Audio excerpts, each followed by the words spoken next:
This is one of the most high-tech places in the country.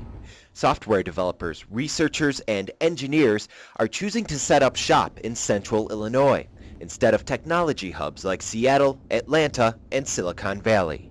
So the world has changed dramatically, and we tried to solve. Recently, at the 2006 Champaign County Tech Show, local businesses showcased the latest useful, fun, and important gadgets. Someone from the Austrian consulate in Chicago commented on how surprised they were to find all of this technology here in the middle of what seemed like just miles and miles of corn. These miles of corn are quickly developing into tech incubators. Like Research Park on the U of I campus, it's a starting point for businesses that want to establish themselves in this so-called Silicon Prairie.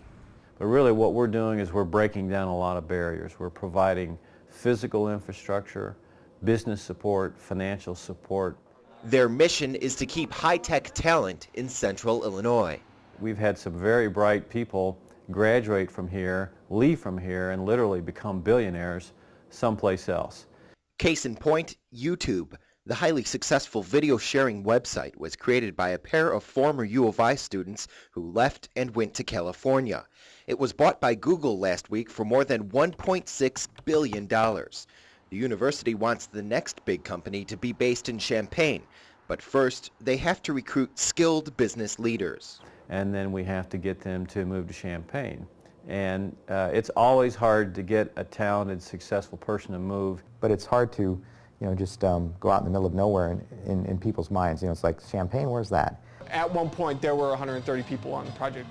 At Volition in Champaign, software developers are receiving international attention for their work on a popular new video game called Saints Row.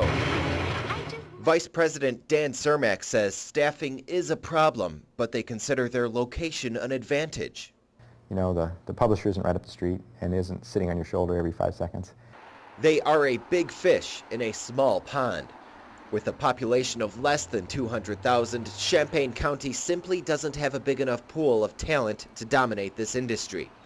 The challenge now is to market Central Illinois as a modern tech center with a slower pace of life. For UI7 News, I'm Ted Land.